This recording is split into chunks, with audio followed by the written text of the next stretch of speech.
T Odia tutorial को आपण मानक स्वागत। आज भिडियो रे आम्भे माने सापमोचन कवितार चतुर्थ भाग को आलोचना करिबा। ता पूर्वरु आम्भे माने जगन्नाथ दासंकर लेखा सापमोचन रे नृगराजंक विषय रे तृतीय अध्याय रे अधिकांश आलोचना सारिचंती। जदि आपण माने भिडियो देखि नांती डिस्क्रिप्शन बॉक्स को जाई दुई तीनोटी जांक भिडियो देखि नियंतु, जहा फल चतुर्थ भिडियो टी को बुझिबा पई आपन किछ असुविधा हेबो नाही। चलतु आरंभ करवा आम मानकर विषय वस्तु जो आम तृतीय अध्याय छाड़ी। संकल्प लक्ष्य धेनु करी बोइली विप्र पाद धरी। मृगराज कहते संकल्प करी, विप्र अर्थ गुरुर मालिकर पाद को धरी से अनुरोध करुछंती कि लक्ष्यटा धेनु नवापाई। विप्र मध्य तांकरी कथा को किछि सुनुनाई और प्रत्याख्यान करि नउछे। भो विप्र लक्ष्य धेनु निय ए धेनु गोटी दियतु। भो विप्र अर्थ विप्र को कहते नृगराज कि लक्षेटा धेनु नहीं से गोटिक धेनु को दवापाई। तु मते अनुग्रह कर उभय संकट उद्धार। मते टिके अनुग्रह अर्थ दया। नृगराज से विप्र को कहते कि मते टिके दया कर आउ ये उभय संकट अर्थ जो ब्राह्मण को मु गुरुदान देइछि तांको पाखरु आउ से मध्य जो गोरुटी हजि जाइथिला विप्रता को किणे नहीं से उभय संकट पारी करने नृगराज एठी अनुरोध करुछंती। काहाकू ना विप्रंक पाद धरी अनुरोध करुछंती। न जानी कली एडे कर्म भो विप्र रख मोर धर्म। मु जानी नहीं कि से गोरुटी आपणकर सेथिपाई न जानी ए बड़ कर्म बा पाप कर्म करिथिबारु मते दुई संकटरू रक्षा करिबा पई नृगराज अनुरोध करुचंती। नकर मने आन बुद्धि दक्षिणा देवी मोह निधि। से कहते कि मनरे मनार बा ना करिबार चिंता भी करंतु नाही। दक्षिणा आपणको मन को नहीं मु आपणको देबी। काहाकू ना विप्रं को दबा पई एथि नृगराज कहउचंती। नकर पथु रख मोते एधुनु दियो तोष चिते। मते नरक पथु अर्थ नरक पथरु रक्षा कर ए धेनु गोटी को मते दियो। तोष चिते अर्थ संतुष्ट मनरे ए धेनुटी को मते अर्पण करंतु बोली से अनुरोध करुचंती कि ना नृगराज।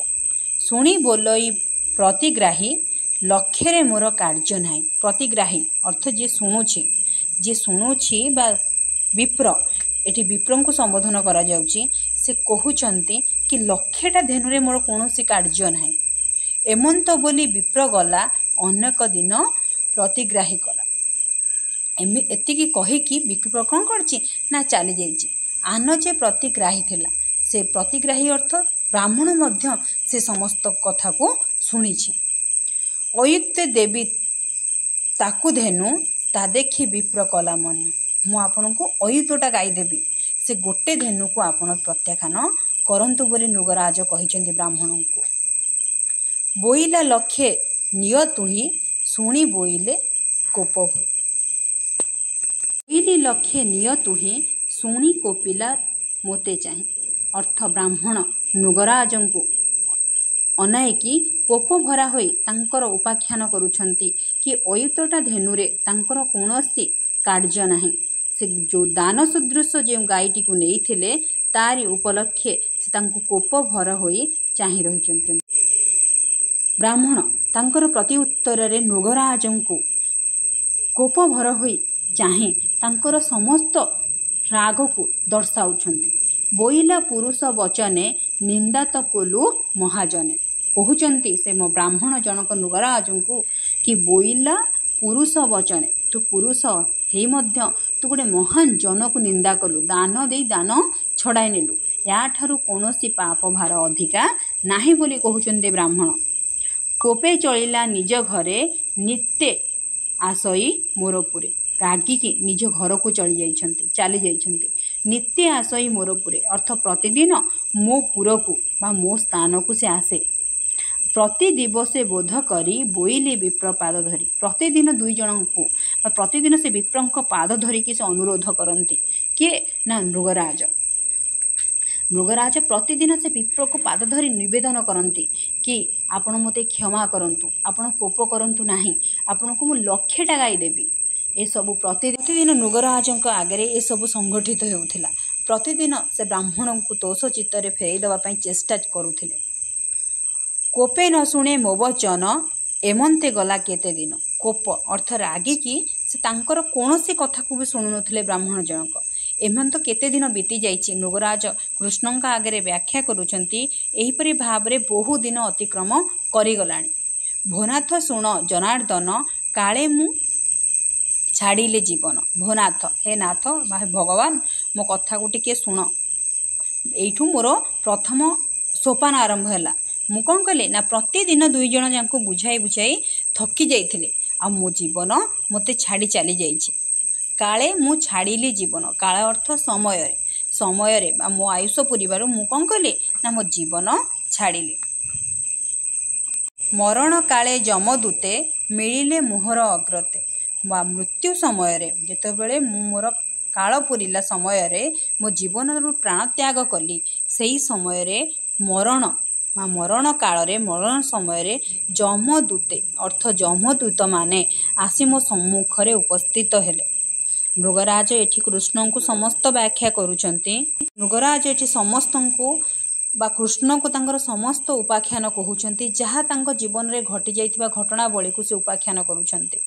किपरि भाव से जन्म ग्रहण करथिले कृकलासंकर समस्त व्याख्या करुचंती मृगराज। जमदूतंक मिलिला अग्रे बा सामने जमदूतंकर मिलन होइछि। बंधन करी मोर देही जम निकटे देले नहीं। बंधन अर्थ बांधिकी मो देह को बा आत्मा को जम निकटरे पहुंचाइछंती बोली एठी मृगराज कृष्ण को कहउचंते। जम निकटरे मोर आत्मा को से समर्पी देइछंती। क्षणके रविर नंदन अनेक कला समाधान। क्षणके अर्थ किछि समय व्यवधान रे जेतेबेले जमदूत माने मो शरीर को नेकी जमंक पाखरे अर्पण कले सेतेबेले क्षणके बा क्षणके रविर नंदन अनेक कला समाधान अर्थ मोर पाप फल पुण्य फल को से अनुध्यान करिछि। किए ना जमराज। पुण्य पाप तो विचारिला आनंदे मोते आज्ञा देला। पुण्य पातक पुण्य होउछि पुण्य कर्म पातक होउछि पाप भार। पुण्य और पाप भार को से विचार करिछि आनंदे मते आज्ञा देछि। अर्थ मृगराजंकर एठी पापर भार कम और पुण्यर भार अधिका थिला। सेथिपाई जम मध्य मृगराजंक उपरे संतुष्ट होइछि। सेथिपाई से आनंद रे तांको आज्ञा दउछि। काहाको ना मृगराजंको से आज्ञा कोन दउचंती। सुण राजन पुण्यवंत के करू तोर पुण्यवंत। अर्थ तू हे राजन गोटे पुण्यवंत देही तू के करू तोर पुण्य अंत। केही तो पुण्यर अंत करि परिबे नाही। जेतिकी भी पुण्य बल तू कमेइछु तार अंत नाही बोली कहिछि के जम। किंचित पाप अछि तोर जे इच्छा आगे भोग कर। जमराजा स्वयं मृगराज को कहउचंती तोर जीवन रे किंचित पाप तू अर्जन करिछु जहाकू तोते भोग करबा को हबो। जे इच्छा आगे तोर भोग कर। अर्थ तू आगे जोटा भोग करबा को चाहिबू ताकू तू भोग करि पारिबू। जदि मृगराज चाहिबे ताहले से आगे पाप भार भोग करि परिबे। जदि से चाहिबे ताहले से पुण्य भार मध्य भोग करि पारिबे। जमदूत बा जमराजा मृगराजंको उपरे समस्त दायित्व समर्पी दे दे। शुभ अशुभ फल दुई निश्चय भोग से करय। शुभ अशुभ अर्थ भल मंद जहाँ भी रही आमको भोग करने को पड़े। से मृगराज एक चिंता करुछंती कि शुभ अशुभ जो फल दुईटाक अच्छी ताकू तो निश्चय मु भोग करी। ब्रह्मा शंकरे देह धरी अन्यथा न पारंती करी। स्वयं यदि ब्रह्मा विष्णु मध्य संसार को देह धरी जन्म ग्रहण करी आसंती से मध्य यदि किंचित पाप अर्जन करिथांती ताहले से मध्य ए पाप भार को भोग करने को पड़ी थाए। एक कथा किए चिंता करुछंती ना मृगराज चिंता करुछंती कि स्वयं भगवान को तो एठी पाप भार भोग करने को पड़ी ताले मु एते दानी होई मध्य काहे मोर पाप भार को भोग करी नाही बोली चिंता करिछंती किए ना मृगराज। एमंत जम वाक्य शुणी चिंता करुछंती किए ना मृगराज चिंता करुछंती कि जमंक कथा सुनला परे से कौन करिवे। प्रथमे पुण्य भार भोग करिवे ना प्रथमे पाप भार भोग करिवे। अनेक अच्छी पुण्य राशि किंचित पाप तु प्रकाशी। जमराजा कहउचंती मृगराज को अनेक अच्छी पुण्य राशि तोर बहु गुड़े पुण्य राशि अच्छी किंतु पाप अल्प अच्छी।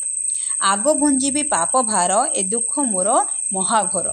से कहूची ନୃଗରାଜ कि मु आगे मोर बहुत पुण्य राशि अच्छी आ मु प्रथमे मो पाप भार को भोग करी कहीं मोर अल्प पाप भार अच्छी बहु पाप भार बहु पुण्य भार रही पछे भुंजीबी पुण्य मुहि जम बोइले दूतराय एक कथा जितेबाला जमों आगे प्रकाश कर नृगराज से नृगराज को उक्ति शुणी जमराजा कहते कि क्या ना जमदूत को कहते ब्रह्मस्व पाप महाघोर यह कृकलास कर अर्थ आम ये जानवा जदि एथिरे नृगराज को क्यों पाप पाई कृकलासर जन्म भोग करने को पड़ता एथिरे ब्रह्मस्व पाप लगी नृगराज को कृकलास जन्म भोग करने को पड़ता यहाँ सर्ट क्वेश्चन आसीपे ध्यान रखिए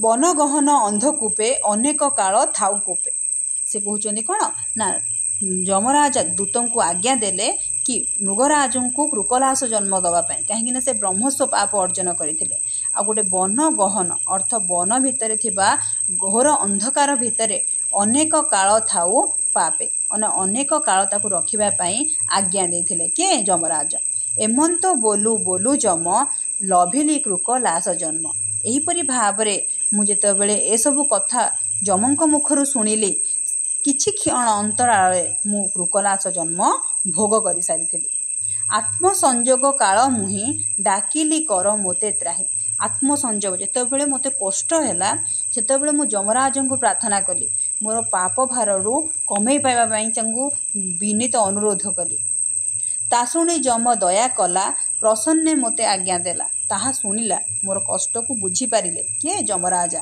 किए कहते ना नृगराज कहते कृष्ण को कि मोर कष्ट को से बुझी पारिले किए बुझी पारिले जमराज नृगराजंकर कष्ट को बुझी पारिले से प्रसन्न हेले तांको दर्शन मध्य देले और आज्ञा मध्य देले आनंद रे आज्ञा कौन देउछंती ना एपाप अंते महाबाली भेटिबु मदन गोपाली जो कहते कि ए पापर अंत तोर केतेबेले हम ना जितेबेले तू ए घोर पापर मुक्त पाइबु जो मदन गोपाल को भेटिबु एपाप अंत महापाल भेटिबु मदन गोपाल जो तू मदन गोपाल को भेट करिबु सेतेबेले पापर अंत तो घटिबो से कृष्ण कर लागी तू ही तत्क्षण दिव्य तनु पाए से कृष्ण कर जो ते स्पर्श करेंगे तो तोर दिव्य तनु स्वर्गे बसबू पुण्य बले निज स्वीकृत तप बले से जमराज ताकू से क्षणी आशीर्वाद देले जितेबेले श्रीकृष्णकर कर स्पर्श हेब सेतेबेले तोर दिव्य तनु प्रकाश हेब तो निज पुण्य बल स्वर्ग रे वास करिबु बोली कहउचंदी किए